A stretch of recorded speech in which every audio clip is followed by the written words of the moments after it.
그 뒤에 유대 사람의 명절이 되어서 예수께서 예루살렘으로 올라가셨다. 예루살렘에 있는 양일문 곁에 히브리 말로 베드자다라는 못이 있는데 거기에는 주랑이 5 있었다. 이 주랑 안에는 많은 환자들 곧 눈먼 사람들과 다리 저는 사람들과 중풍병자들이 누워 있었다.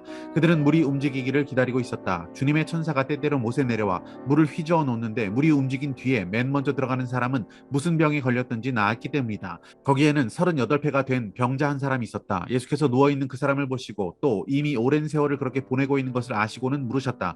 낫고 싶으냐? 그 병자가 대답하였다. 주님, 물이 움직일 때 나를 들어서 못에다가 넣어주는 사람이 없습니다. 내가 가는 동안에 남들이 나보다 먼저 못에 들어갑니다. 예수께서 그에게 말씀하셨다. 일어나서 네 자리를 걷어가지고 걸어가거라.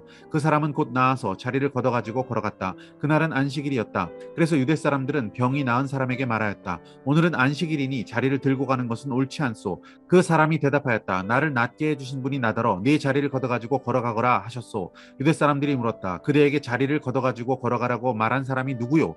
그런데 병 나은 사람은 자기를 고쳐주신 분이 누구인지를 알지 못하였다. 거기에는 사람들이 많이 붐비었고 예수께서는 그곳을 빠져나가셨기 때문이다. 그 뒤에 예수께서 성전에서 그 사람을 만나서 말씀하셨다. 보아라, 네가 말끔히 나았다. 다시는 죄를 짓지 말아라. 그리하여 더 나쁜 일이 너에게 생기지 않도록 하여라. 그 사람은 가서 자기를 낫게 하여 주신 분이 예수라고 유대 사람들에게 말하였다.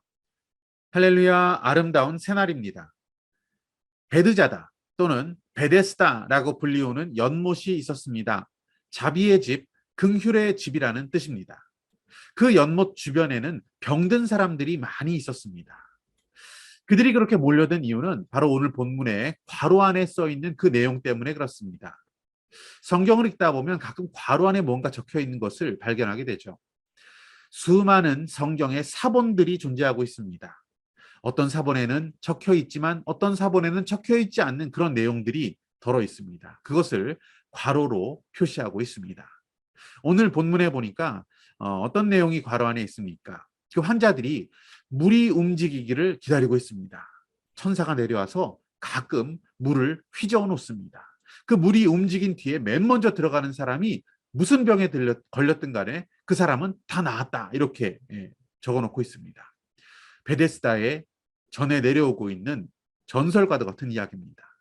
누구도 자신 있게 명확하게 정확하게 이것을 말할 수는 없습니다. 반신반의하고 있는 전설과도 같은 내용이 그 괄호 안에 적혀 있습니다.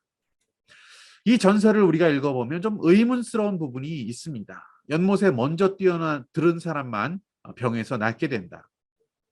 그렇다면 앞이 안 보이는 사람은 굉장히 불리하지 않을까라는 생각이 듭니다. 거동이 불편한 사람이 불리합니다. 아무래도 경증으로 아픈 사람이 상당히 유리한 그런 상황 아니겠습니까?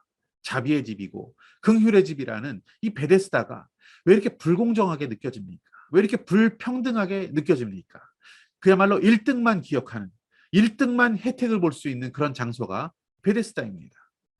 하나님은 연약한 자의 하나님이신데, 낮은 자의 하나님이신데, 가난한 자를 돌보시는 하나님이신데, 이 하나님의 정신과는 뭔가 좀 맞지 않는 듯한 느낌이 있습니다. 왠지 베데스다의 전설은 세상 나라를 많이 닮아 있는 듯 느껴집니다. 비교해서 누가 더 센가? 뭐 늘 경쟁해야 되는 그런 세상 나라의 법과 많이 비슷합니다. 38년 동안 이러한 경쟁의 질서 속에서 늘 패배했었고 만신창이가 되어서 고통받고 있는 한 영혼을 주님께서 주목하십니다. 그를 향하여서 6절에 묻습니다. 낫고 싶으냐? 당연히 낫고 싶죠, 예수님. 낫고 싶었습니다. 이 사람은 자나깨나 낫고 싶은 생각밖에 없어서 38년을 거기에 있었던 것입니다.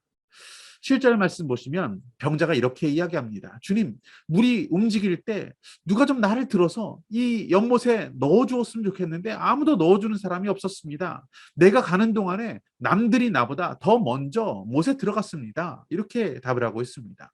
이것은 한마디로 저를 도와줄 사람이 없었습니다. 주님, 나는 빽이 없는 사람입니다. 그래서 이 모양 이 꼴입니다. 38년 동안 정말 저의 생은 망했습니다. 이 생 망입니다.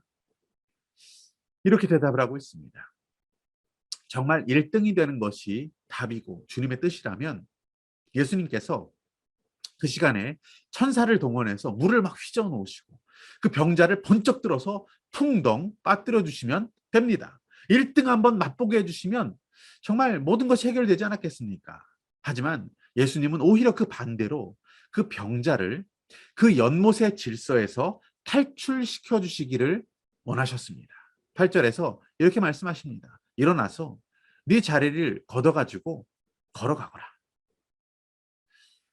여러분, 그것이 베데스다의 질서였습니다. 패배자만 늘어가고 있는, 그리고 아무도 행복할 수 없는 그 나라의 질서에서 자리를 걷어라.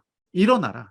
내 상처의 자리, 내 수치의 자리, 네가 냄새나고 있는 그 자리에, 그 자리를 들고 일어서서 이제 당당히 새로운 질서로 걸어가라. 영원한 질서, 하나님 나라의 질서, 하나님 말씀이 명하시는 그 길로 걸어가라.